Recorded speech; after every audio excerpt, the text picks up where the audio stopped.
Madame, Monsieur, bienvenue dans ce flash de l'information sur Tonesnet TV. Voici les principaux titres de l'actualité nationale et internationale. Au lycée sportif d'El Menza, un policier en civil demande la liste des enseignants grévistes. Le président de la Banque mondiale en visite les 23 et 24 janvier 2013. À Bizerte, les employés de la cimenterie stoppent le travail. À Kérouan, tentative d'incendie d'un poste de police et agression du directeur de Sabra FM. Et à l'étranger, le président égyptien Mohamed Morsi opposé à l'intervention militaire de la France au Mali.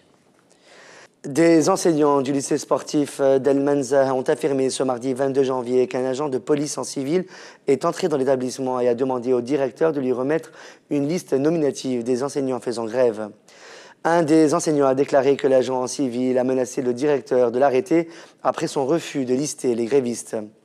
Le directeur a corroboré la version des faits donnés par les enseignants. La Banque mondiale a annoncé ce mardi 22 janvier dans un communiqué que son président, l'américain Jim Yong Kim, sera en visite en Tunisie les 23 et 24 janvier 2013 pour y discuter des réformes nécessaires à la reprise de la croissance.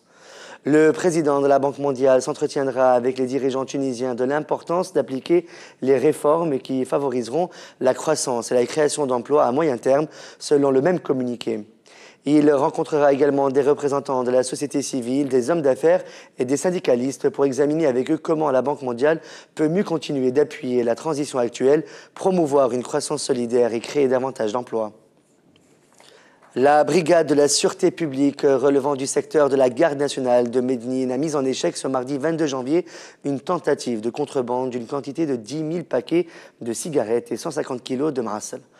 La marchandise arrivant de Libye était destinée à être écoulée à Tunis. Un capitaine de la brigade de la sûreté publique a expliqué que 2 voitures ont été stoppées dans le cadre d'une opération de contrôle surprise effectuée à l'aube. Les employés de la cimenterie de Bizerte ont stoppé le travail ce mardi 22 janvier et empêché les camions de s'approvisionner en ciment jusqu'à ce que la direction de la cimenterie réponde à leurs revendications.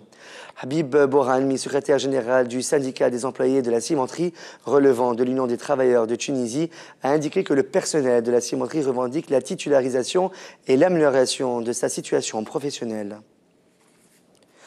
Le président directeur général de la Société des chemins de fer tunisien, Abdelrahman Gamha, a annoncé que la grève des conducteurs de train prévue ce mardi 22 janvier a été annulée.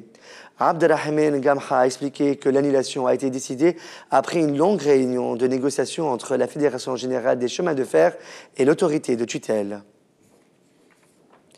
Des jeunes de plusieurs quartiers de Kérouan ont commis lundi soir des actes de vandalisme et tenté d'incendier le poste de police, ce à quoi les forces de sûreté et l'armée ont répondu par une intervention et l'utilisation de gaz lacrymogène pour disperser les protestataires.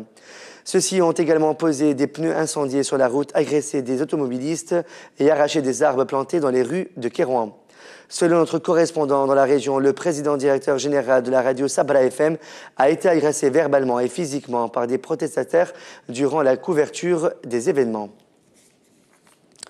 À l'international, le président égyptien Mohamed Morsi a exprimé lundi son opposition à l'intervention militaire française au Mali dans un discours en ouverture d'un sommet économique arabe à Riyad, en Arabie Saoudite.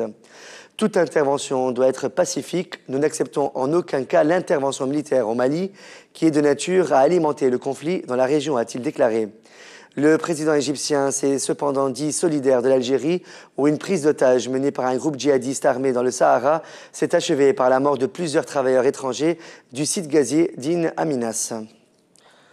Une source proche des groupes islamistes en Libye a indiqué à l'agence France Presse que le commando djihadiste qui a pris en otage les travailleurs sur le site gazier d'In Amenas au sud-est de l'Algérie bénéficiait d'une aide logistique de la part des islamistes libyens. Il n'y avait pas de Libyens dans le groupe qui a mené l'attaque, a ajouté la même source qui reconnaît toutefois qu'il y avait des contacts entre les assaillants et les djihadistes libyens. Elle a précisé que les islamistes libyens n'ont aucun lien organisationnel avec les ravisseurs appartenant au groupe des signataires par le sang de Mortar Belmokhtar, un ancien émir d'Al-Qaïda au Maghreb islamique, ayant fondé son propre groupe en octobre dernier. C'est la fin de ce flash de l'actualité sur Tonesnet TV. Merci de votre fidélité. Excellente fin de soirée sur Tonesnet TV. À demain.